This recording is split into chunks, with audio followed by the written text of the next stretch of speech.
I appreciate you joining us today. I've got my PowerPoint set up. I've got my green tea here near at hand, so grab a beverage of your choice and we can kind of walk through some of these things. Real quick, before we get started, I want to kind of introduce myself if you haven't been on one of my webcasts or talked to me before, but I just haven't get to the slide. There we go. So my name's Caleb Funk, and Lori was very careful with my title because it has changed in the last year. I've been with IMAGINiT for about 21 years and have done a lot of different things here with IMAGINiT, working primarily with the manufacturing tools and primarily with the services side. So I did classes when I first started out, did several years of training classes. I've done a lot of implementations, Inventor and Vault and AutoCAD Electrical. And then I did some people management and project management for a while. And now my role is a lot of what we're doing today, where I work with clients, talk about different things that affect them and different ways that they can enhance what they're doing already with the software. And that's exactly why we're here today. Take a look at some of these things. And Lori and I were kind of talking. This is a lot of people registered for it. And I think there's two reasons. One, people are like, yep, I'm having some trouble with Inventor and I want to see if any of this fits. And then I think the other one is, I just want to make sure I'm not one of those guys. And I'll tell you now, you probably are. These things are so common, and it seems like these are the ones, and part of the reason I brought these up is ones I've run into in all of my years working with Inventor, things that I commonly ran into and made errors with.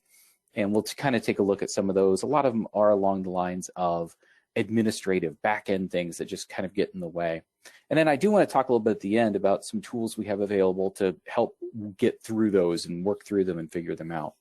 Now, I've got about 5 different ones I want to run through. Going to have some PowerPoint, some live software, be showing a little bit of each, but I'm just going to jump right in. So first of all, let's take a look at the first one here. And this is, everybody's seen it. If you've used Inventor, you have seen this dialog box appear and the style library error.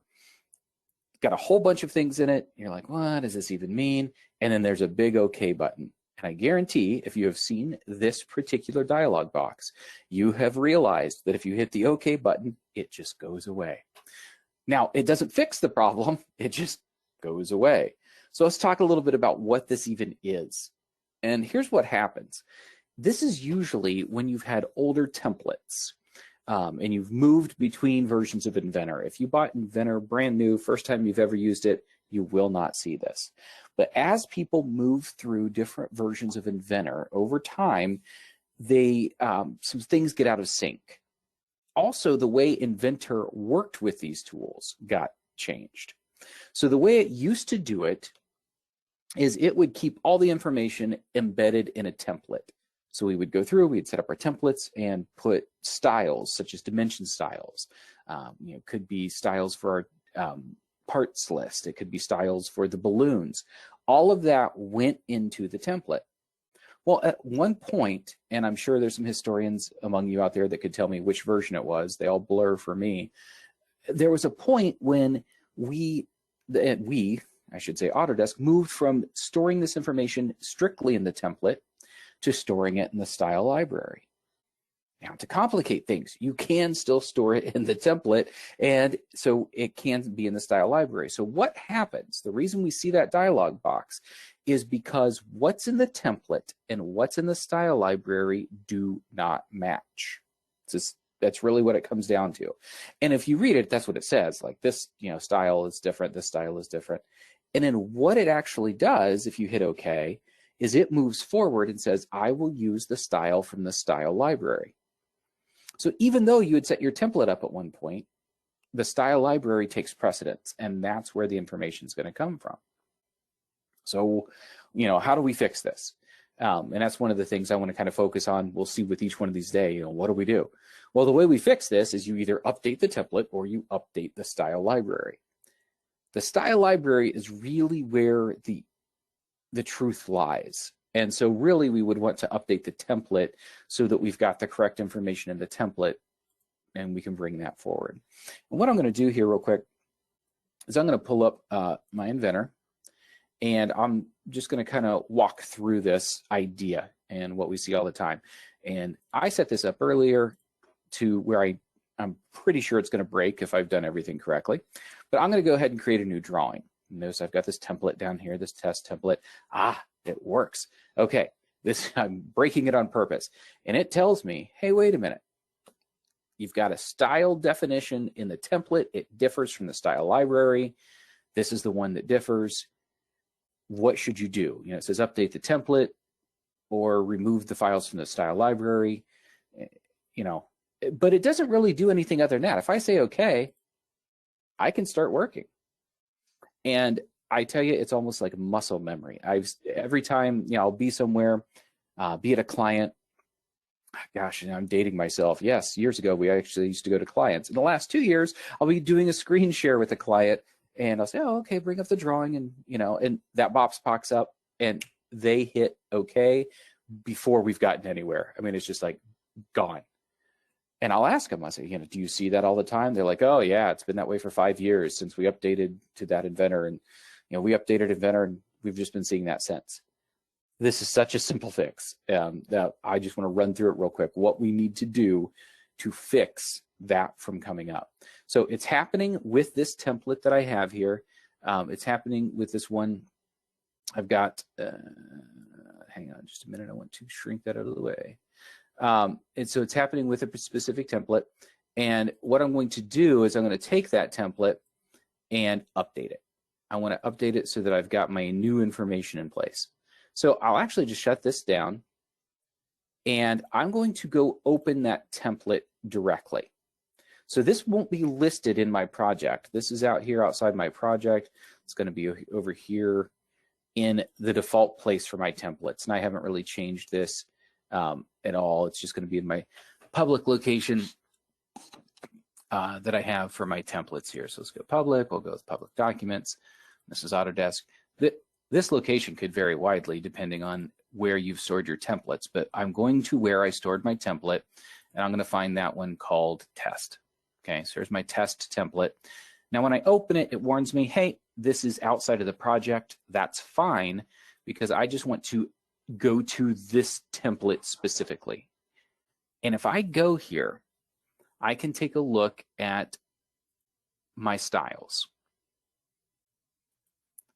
And the way that the styles are stored, there's styles that are in the style library, but then there are styles that are specific to this template.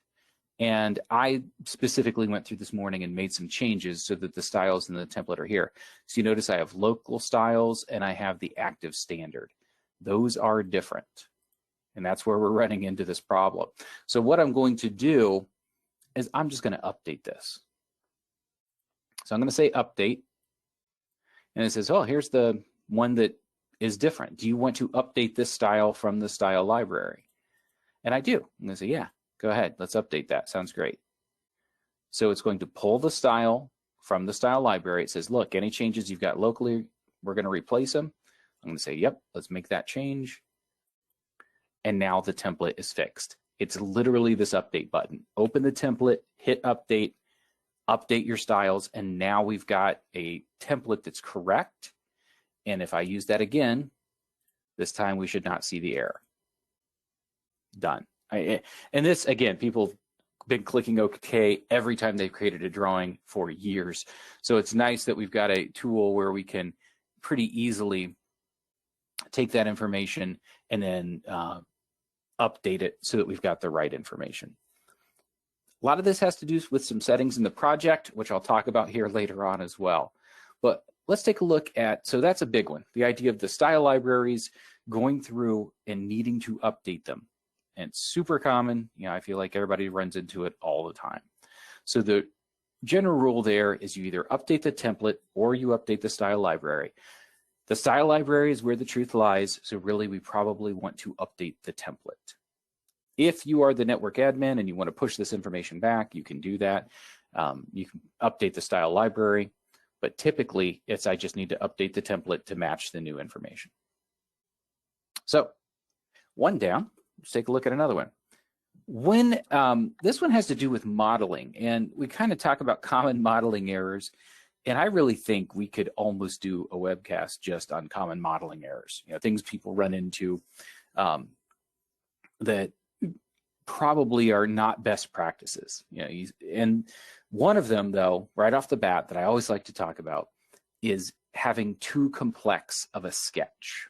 You see the sketch I've got over here to the right, there's a lot going on. And typically, what I would not want to do this with an Inventor. I would not want to create a sketch with this much information in here. I could, and you can take the time to do that, but really the way that Inventor works best is simple sketches, complex parts. So I would want to create simple sketches and then build the features on top of those simple sketches to get to the point where I have my complex part. I came to Inventor, like I said, I've been with IMAGINiT 21 years, and I worked in industry before that. So I've been working with AutoCAD since 1996, I'm going to say. And I had AutoCAD, I had this whole idea, you draw it all. Well, when I moved to Inventor, I did exactly the same thing. I drew it all and suddenly realized this is not the best way to go. I need to work with a basic idea and then build off of it. Couple other things I'm just going to point out here real quick. Like I said, we could do, there's a whole lot of these, but the idea of not using the center point, I've got that pointed out here as well. We want to use a 0, 0 point on here so that we have things located in a smart location and not using correct extrusion options. So again, I'm just going to jump over here to my Inventor and we'll kind of talk through this idea a little bit.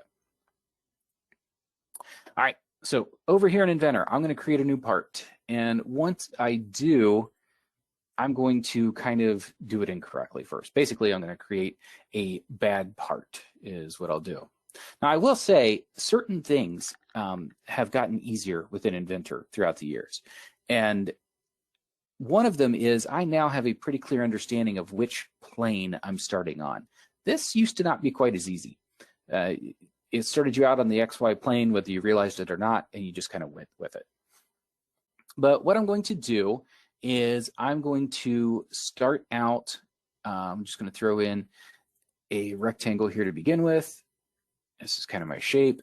And I'm going to come along and dimension it, and we'll say, well, let's make it not too big. How about 5? And that sounds good. We'll go 5 that way. We'll go 3 the other, so that I can have my information here. And then I'm going to use some of the sketching tools that are available. And this is one thing that can get kind of confusing. These tools are available. It's not like they're not. So the things I would typically do back in the AutoCAD days, I'm going to come in and trim this out so I can start forming a slot that I'm going to have running back through here. And of course, I can dimension this as well. 1/4 there. And then I'll throw in some fillets, let's say, on this.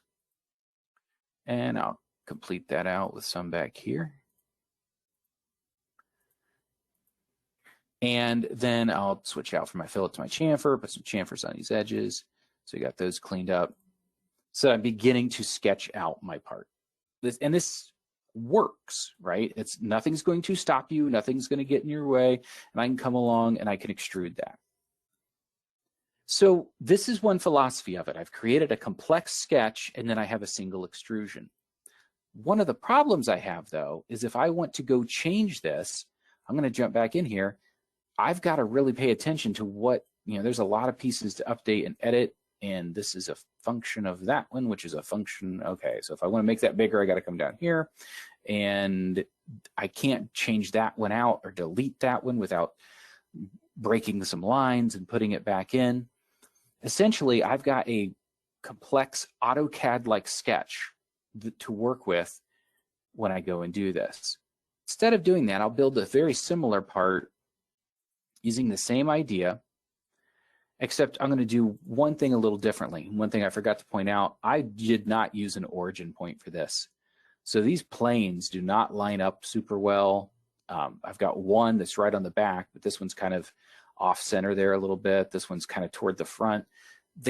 Nothing lines up with 0. So if I were going to do this a little more intelligently, I would come in here and say, all right, XY plane, sounds great. I'll start my sketch. I love all of these commands that they gave us throughout the years where we've got center point, center point, center point. Circles have a center point. So I'm going to drop that right at 0, 0. When I do, then I come up and I'll say 5 by 3. This rectangle command has that built in. I've already got a centered, locked in component ready to go. and I'm just going to extrude it right now. I'm not going to do any other sketches or anything else to that. Everything else that I put into this is going to be another sketch, or it's going to be a feature that I put on this. So I'm going to use the same idea. I'm going to come in, center point rectangle. Sounds good. We'll take it off of here, drop it in, something like that. Sounds great. I didn't give that any dimensions, which I probably should have, but that's okay. I'm going to go ahead and extrude that, and we'll go ahead and make that a cut. Say 1 inch down, so we remove that material. And now I can come along and use features to add those same types of features that I had just a moment ago. The difference that I have here from what I did just a moment ago is that I'm building my feature tree. It's the same things, but when I go to edit this, I've got a much simpler component to edit. If I go back to change the size of my original shape, I'm editing a rectangle. And the number of components I have that start out as rectangles is really pretty high. This is such a great way to begin that information and control things in kind of these bite-sized segments where I don't have to think a whole lot about, oh, wait, if I change that one, how's it going to affect the other? You know, where's that at? And I've got to stretch that out. This is just all this concept of simple parts, simple sketches, complex parts is a key piece of working with Inventor. There are times, and this is a great debate to have, there are times when you say, well, the only way I can do it is by having this complex sketch. Yeah, there are times that's true.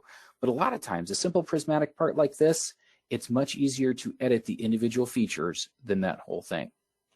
Now, I did do one thing. I'm going to edit this feature, and I did this on purpose because this is something I see a lot. I'm going to make this 1.5 inches thick, and now I have an error because when I did my second extrusion, I said cut 1 inch deep.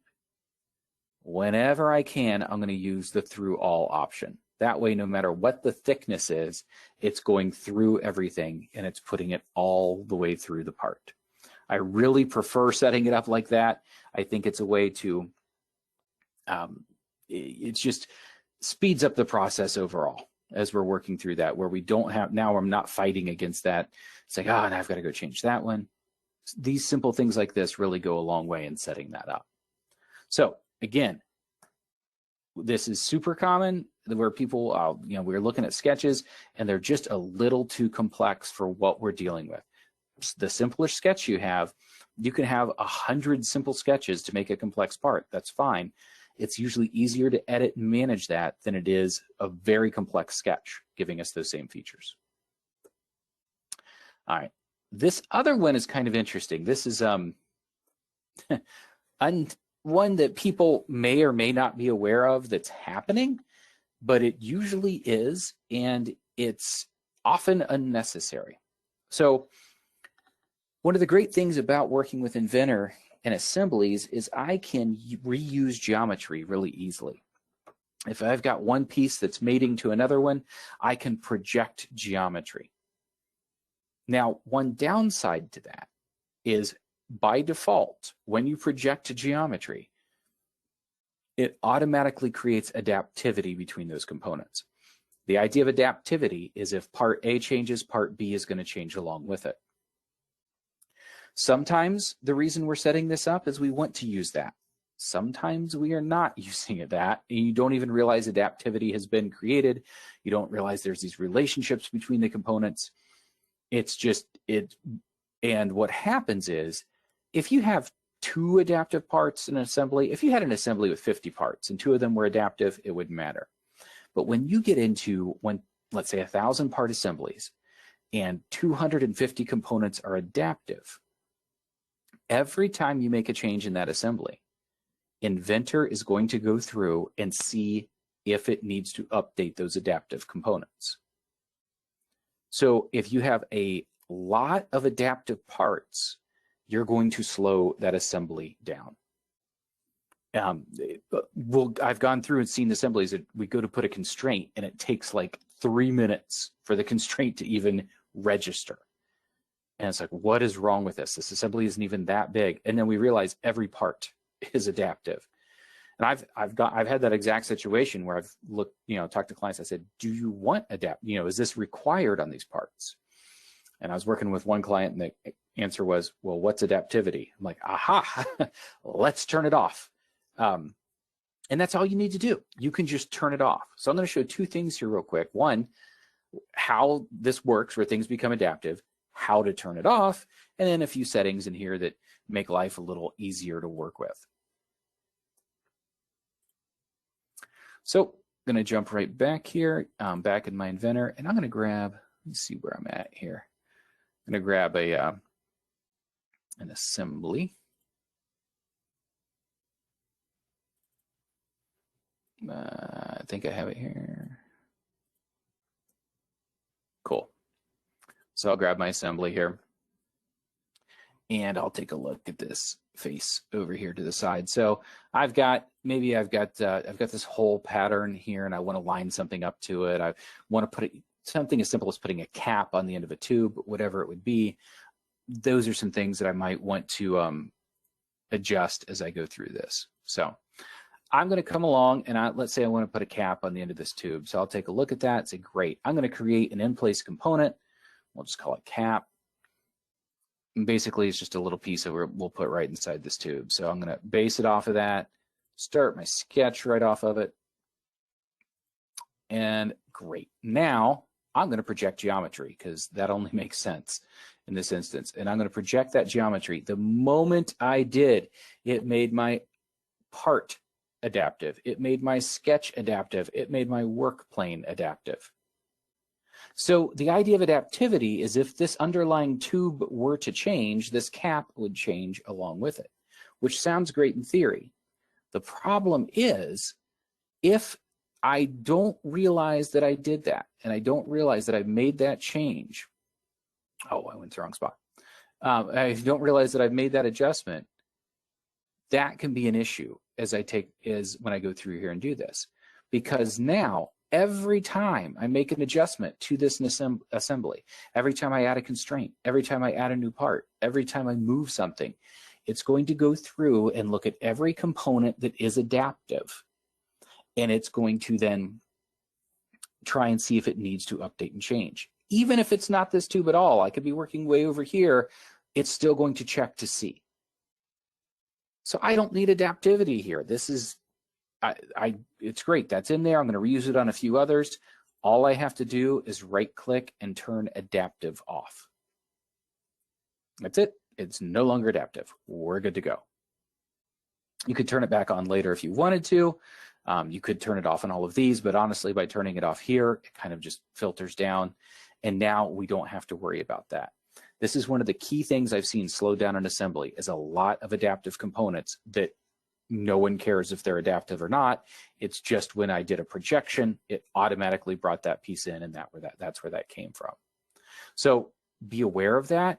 And one other thing we could do is I'm going to go here to my application options, and it's kind of hidden under here under assembly. I wouldn't know if I'd look for it here. Those are checked on by default. So Inventor throughout the years has always done it that one particular way, where it would take the components and it would automatically make them adaptive. You can turn those off. It's right here under assembly, and it will not make them adaptive.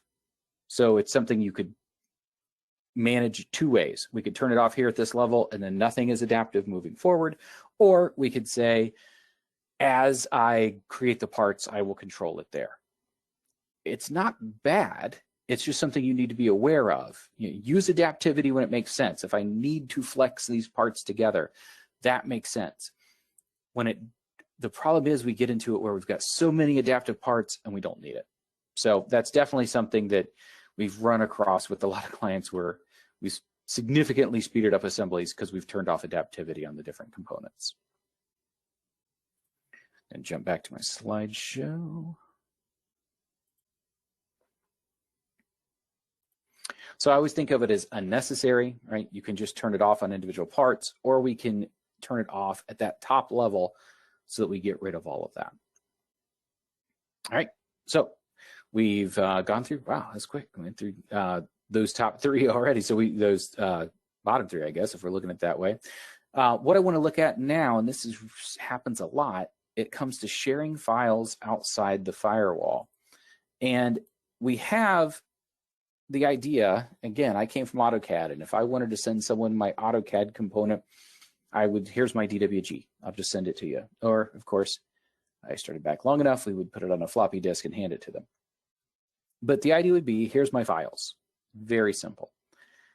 Once we want to share things with people outside of the organization, the thing to remember is Inventor assemblies are just links to parts. If I've had this before where a client said, I'm having trouble with an assembly, I'm going to send it to you. Say, okay. And then I get an assembly. I'm like, nope, this is just links to parts. Drawings also contain links to parts or assemblies. So sending that drawing, sending the assembly file, that's not enough. And it's because of how all of this links together.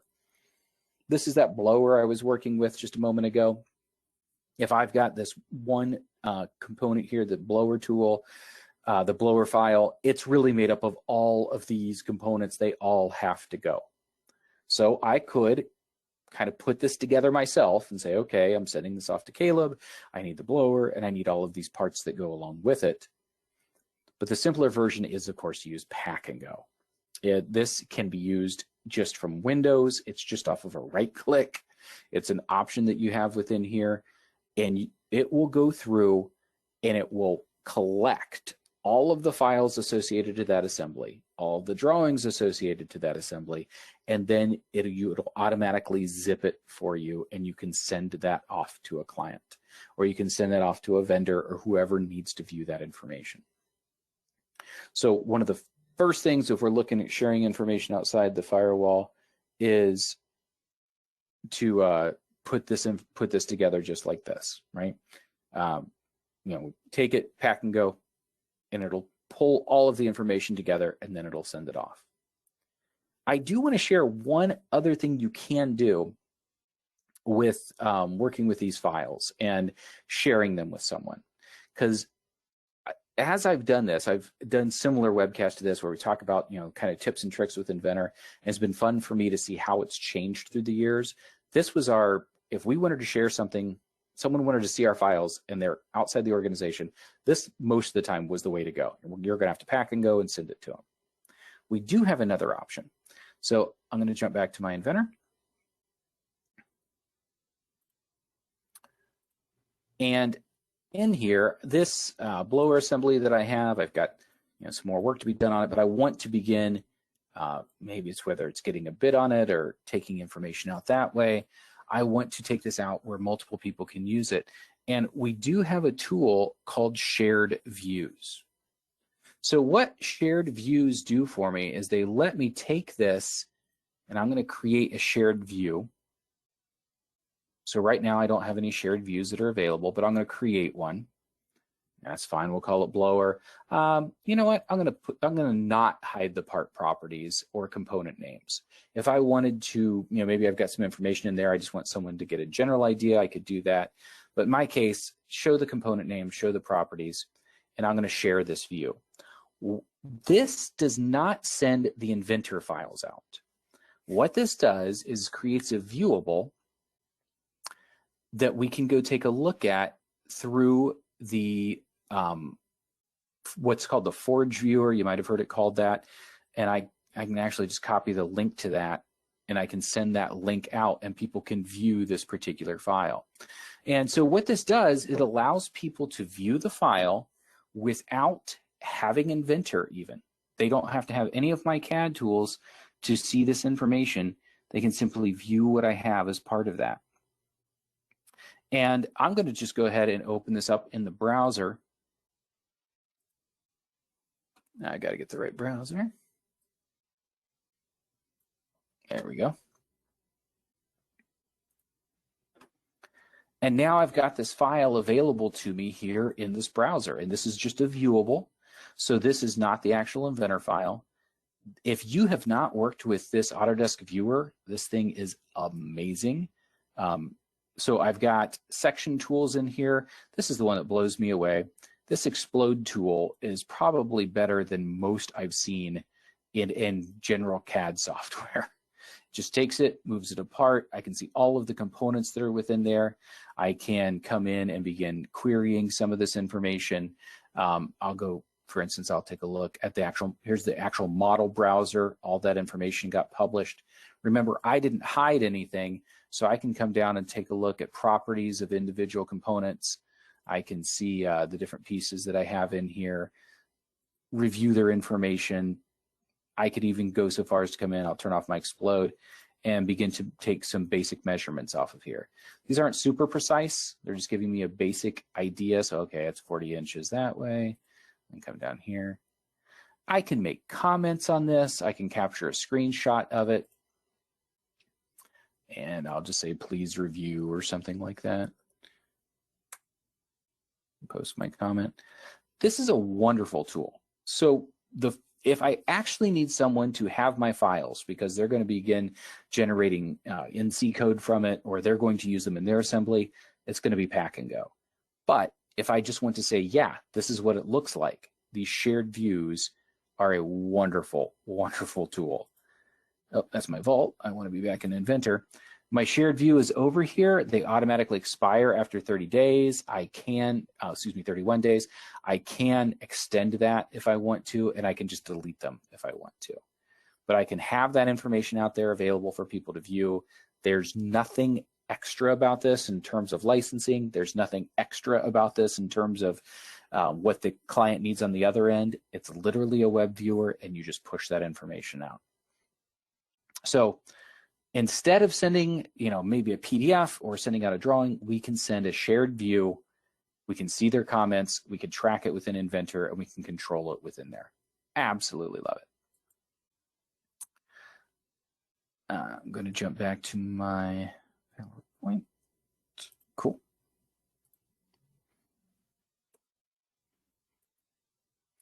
All right, so the last one on my list here is project files.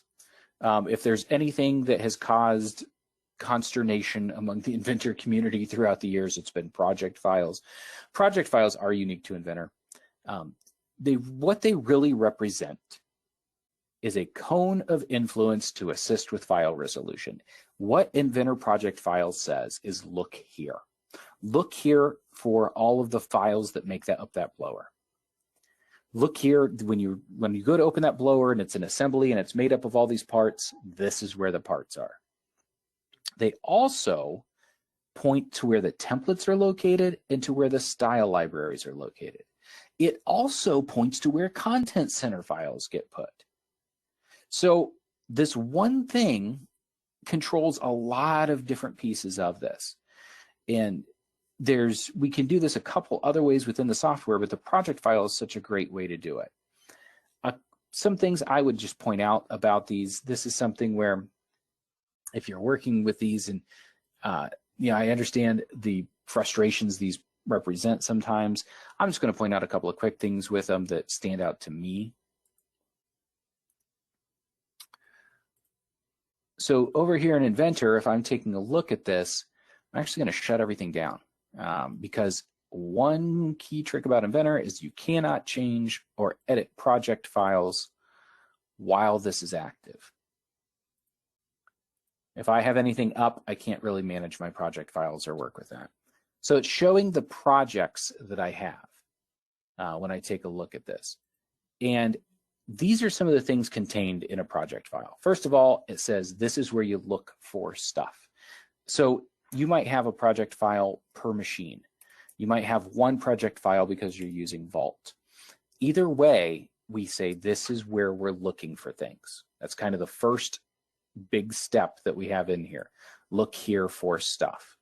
Another thing is these folder options. You notice these all say just default, default, default. And that's fine. I've got this installed to my local machine. So for me, this is great. This works fairly easily. It may be how I want to do it. But if you're working in a distributed environment where you've got multiple people, multiple engineers, I don't want people pulling their own templates off their own workstations. This might be something where we would want to change that. So instead of just pointing to where my templates were, we want to point it out to the network. Design data. Remember, design data holds all of our things about dimensions and parts lists and whole charts and you name it, so on and so forth. Right now, it's just pointing to my local drive. I want to point it to our design data, our company's standard design data. That's where we want to point that to. Presets, I haven't even talked about presets for a while. We can now have standard hole presets. We can have standard extrusion presets. Again, mine are stored locally. All of my content center files are being put on my machine. So that would mean if someone else opens something and doesn't have that washer that I put in, it would say, I can't find it, don't know where it's at, it's broken. So these different things we're looking, we need to set all of this up.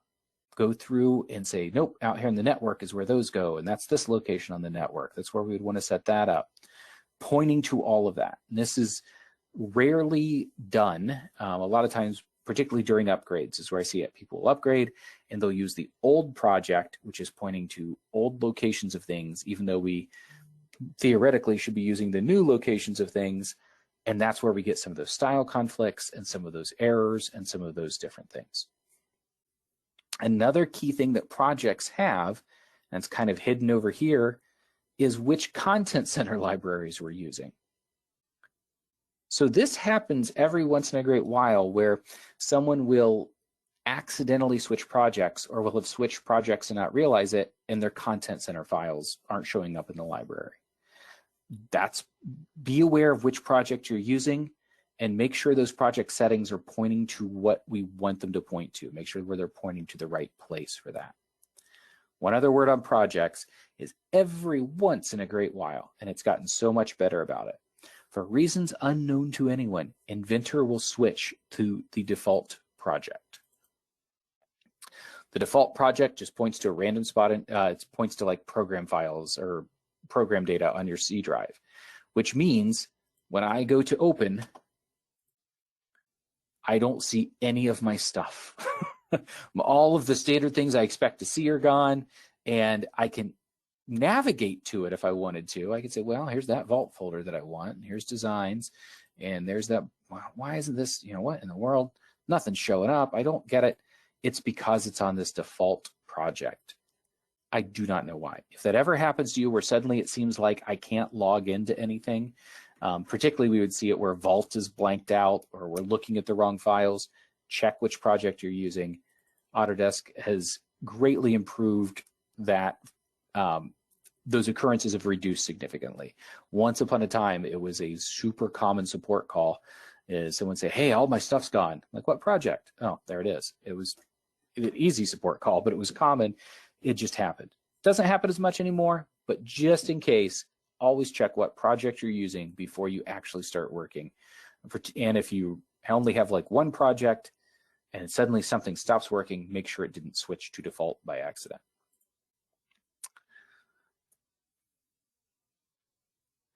Okay, I'm going back to, might get that, there we go. Well, Lori, I said I was going to talk about 35, 40 minutes, and I'm at 39 now, so it's to be expected for me. That's all right. I do want to talk about this a little bit. So these are some things that commonly happen to our clients, and this is something that it's frustrating when you run into it. And we do have, because of this, and because we've seen so many of these, and because we've run into the same things, it seems over and over again, what we started doing was providing what we call an Inventor health check. And what this really is about is we can go through and look at these different types of settings, look at maybe even your files and how those are being used, talk to some of your users and figure out, is there something that we're missing? And the big questions we get a lot of times are, hey, we know Inventor does so much stuff. Are we using, are we getting what we should out of it? And what I always say is you'll never use all of Inventor. There's so many different things in there. You will never use every single bit of it because a lot of it doesn't make sense. The bigger question is, are you using the right tools? Are you using the correct tools today for what you are doing, for what you should be putting out there? So that's what we can do is we'll go through and we can take a look at some different questions like, are we using best practices for designs? Are we using the features and functionality that are right for us? Is there better configuration we can do to improve this? And what this is all about is having an IMAGINiT expert look through those different things and find the areas that are going well and find the areas that need improvement. So we kind of break it out into these different areas, you know, where we've got red, yellow, and green. So green says, hey, this is great. Everything is working wonderfully. That area of Inventor, let's say project usage, you guys are on it, no problem at all. And then we look at templates. We're like, well, maybe we need to clean that up a little bit. There's some things there. And occasionally we'll find some things where we're like, oh, this needs fixed. You know, this is, everyone's machine was pointing to the wrong spot. You know, that we suggest you fix that now. So a health check would involve us reviewing your environment, looking at what's there, how things need to change, and then making those suggestions in a report back to you, formatted out kind of like this, so we can see these different areas that you could improve on, and then steps for making those improvements are part of that. So even if you're one of the people who ended up saying, yep, I recognize myself, I have seen that error, I didn't realize it was that easy to fix, there's definitely a path forward to get you in a place where Inventor's working well and you're using all the correct tools for that. Not bad, Lori, not bad at all. I'm about quarter till here. So I just want to see if there's any questions or anything out there I can answer for anybody on whether it's the health check or just the different areas that we covered today.